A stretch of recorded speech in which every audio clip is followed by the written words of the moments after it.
வாய்ப்பு தந்தமைக்கு நன்றி. தலைப்பு வந்து சமூகத்தை விளங்கிக் கொள்ள என்ற தலைப்பின் கீழ் தான் கலந்துரையாக இருக்குது. அந்த சமுதாயத்தை விளங்கிக் கொள்ள இந்த தலைப்பில் நான் அதுக்கு அடுத்த கட்டமாக இந்த சுற்றாடலை எப்படி நாங்கள் விளங்கிக் கொள்கிறோம் என்ற அடிப்படையில் தான் என்னுடைய கருத்துக்களை பகிர இருக்கிறேன். என்னோட சுற்றாடலுக்கு ஒரு அங்கம் தான் சமூகம். முக்கியமாக பருவநிலை மாற்றங்கள், அதிலிருந்து பருவநிலை ஒப்பந்தங்கள்லேருந்து வல்லாரிக நாடுகள் விலகி கொண்டிருக்கிற இந்த காலப்பகுதியில் உங்களுக்கு சுற்றி இருக்கிற சுற்றாடலை பற்றியும் கதைக்க வேண்டும் என்ற காரணத்திலான இந்த மே 1ஆம் தேதி இதை பற்றி என்னுடைய சில கருத்துக்களை பகிர முயற்சி செய்கிறேன். முக்கியமாக வந்து சுற்றாடல் என்று நாங்கள் வரையறுக்கும் போது எங்களை சுற்றி இருக்கிற காடு, கடல், நீர் இவைதான் எங்களை சுற்றி இருக்கிற சுற்றாடல். அப்ப அந்த சுற்றாடல் வந்து ஒரு தேசமா இருக்கலாம், ஒரு பிராந்தத்துக்கு மிக முக்கியமான பங்கு வகிக்குது. அதை சுற்றி அமைந்திருக்கிற இயற்கை. முக்கியமாக தமிழ் மக்களை பொறுத்தவரையில் ஒரு 30 வருஷ நீண்ட யுத்தத்தை சந்தித்து அதில் இழப்புகளை சந்தித்த ஒரு இனம் மீண்டு வரும்போது சில நேரங்கள்ல நாங்க இயற்கையை மறந்து எங்களுடைய மேல் நோக்கி முன்னேற்றம் நோக்கி போய் கொண்டிருக்கிறோம். ஆனால் உங்களை சுற்றி இருக்கிற இயற்கையையும் நான் கண்காணிக்கணும் என்றது முக்கியம். இரண்டாவது, தேசம் வளரணும் என்று சொன்னால் இருக்கிற அரசியல், பொருளாதாரம், கலாச்சாரத்துக்கு ஈக்குவலா அங்கே இருக்கிற இயற்கை வளங்கள், எங்களை சுற்றி இருக்கிற இயற்கையையும் நாங்கள் பாதுகாத்துக் கொள்ளணும் என்பது முக்கியமான விஷயம்.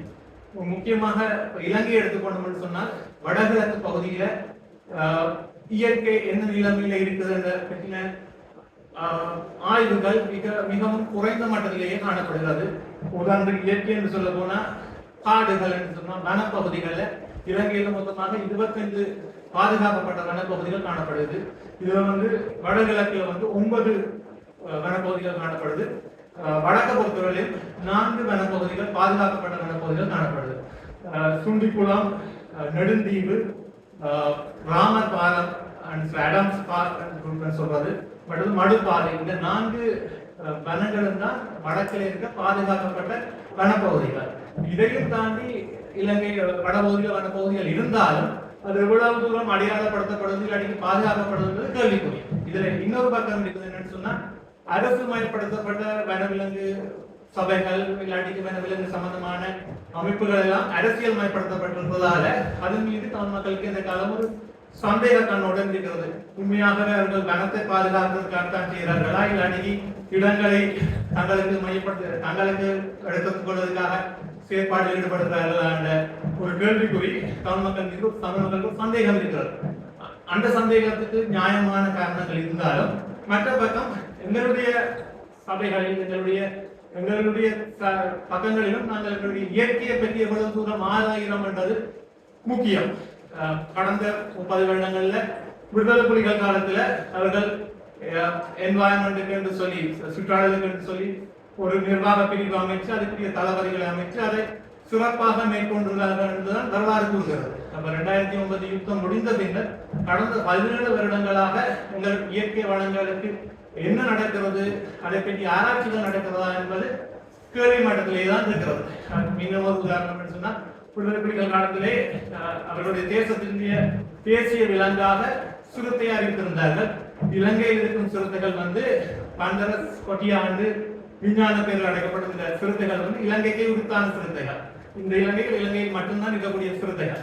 அப்ப இந்த சிறுத்தைகளை எடுத்துக்கொண்டோம் என்றால் தெற்கை பொறுத்தவரையிலே யாழ்லை வனப்பகுதியாக இருக்கலாம், வில்பத்து வனப்பகுதியாக இருக்கலாம், அல்லாவிட்டால் ஹோட்டன் சமவெளிகளில் இருக்கிற சிறுத்தைகளை பற்றி மிக நுட்பமான ஆராய்ச்சிகள் நடைபெறுகின்றன. அங்கே எத்தனை சிறுத்தைகள் இருக்கின்றன, அதை பெருக்க என்ன வழி, அப்படியான டீட்டெயிலான ஆராய்ச்சி மட்டங்கள் நடந்து கொண்டிருக்கிறது. ஆனால் வடக்கை பொறுத்தவரையும் கிழக்கு என்று சொன்னால் குமண பகுதியில் சில சிறுத்தைகள் காணப்படுகிறது. ஆனால் வடக்கை பொறுத்தவரையும் அதில் எந்த விதமான தகவல்களோ கலந்துரையாடல்களோ எதுவும் நிகழ்வதாக தெரியவில்லை.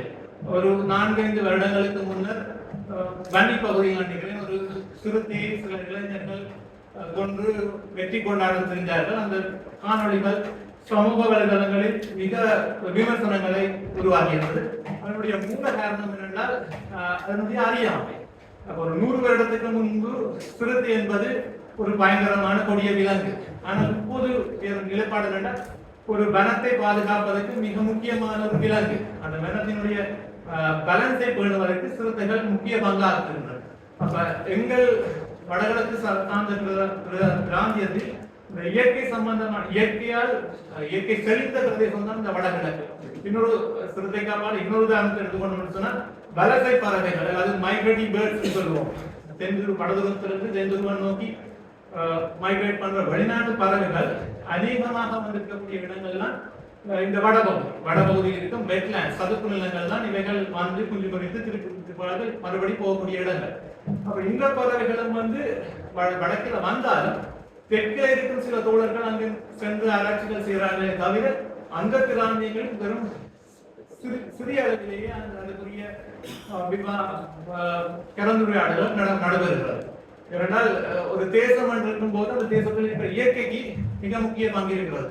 அந்த அந்த அந்த இயற்கையால் மூலம் தான் அந்த தேசம் தொடர்ந்து சஸ்டெயின் பண்ணலாம். அப்ப இப்படியான நிலைமைகள்லாம் நீங்கள் சூழலில் அமைந்திருக்கிறது. இதோட பறவைகள் சொல்ல போனால் அதில் இன்னும் டீட்டெயிலா போகலாம். பிளமிங்கோஸ் என்று சொல்லப்படுற பூநாரைகள் என்றது வந்து இலங்கையிலேயே மன்னாரிலேயும் வடக்கின் சில பகுதிகளிலும் மட்டும்தான் பார்க்கக்கூடியதா இருக்கிறது. தெற்கிலே ஒரு இடத்திலையும் அதை பார்க்க முடியாது. அவற்றை பார்ப்பதற்காக இங்கிருந்து டூரிஸ்ட் ஆயிரக்கணக்கான மக்கள் போகின்றார்கள் அதை பார்ப்பது. அப்படியான விலங்குகள் அப்படியான பறவைகள் வரும்போது அதை பாதுகாப்பதற்கு கலந்துரையாடல், அதை பற்றி ஸ்டாட்டிஸ்டிக்ஸ், அதை பற்றி மேடைகள் நாங்கள் இன்னும் அதிகரிக்க வேண்டும். முக்கியமாக மன்னார் பிரதேசத்தில் காற்றாலை அமைக்கும் போது இந்த பிளமிங்கோஸுக்கு மிகப்பெரிய ஒரு நெருக்கடி இருந்தது. ஆனால் அதில் நடந்த போராட்டங்கள், தெற்கில் நடந்த அளவு போராட்டங்கள், அந்த பகுதியில் இருந்த போராட்டங்கள் அதுக்கு இருந்தன. ஆனால் அதை தாண்டி இந்த வடபகுதியில் இருந்த அதுக்குரிய எவ்வளவு தரமான போராட்டங்கள் நடந்தது கேள்விக்குறி. ஏனென்றால் இந்தியாவினுடைய ப்ராஜெக்டா, இந்தியாவினுடைய அரசு சார்ந்த அந்த ப்ராஜெக்ட் அரசியல் காரணங்களுக்காக சில வழக்கின் பின்னிருக்கலாம். ஆனால் அது ஒரு முக்கியமான இயற்கை மன்னார் இயற்கை வளத்தில் காற்றாலை வரும்போது அதனால் இந்த வரக்கூடிய பறவைகளுக்கு எவ்வளவு பாதிப்பு என்ற விவாதங்கள் மட்டத்தில் குறைவாகவே இருந்தது. இதைத்தான் நான் இந்த வெளியில் கதைக்க முயற்சித்தேன். மற்றது வந்து தமிழ்ச்சங்கம் என்ற முறையில பல விதமான விவாதங்கள் நடக்கிறது. கலை கலாச்சாரம் சார்ந்த பல விவாதங்கள் நடக்கிறது.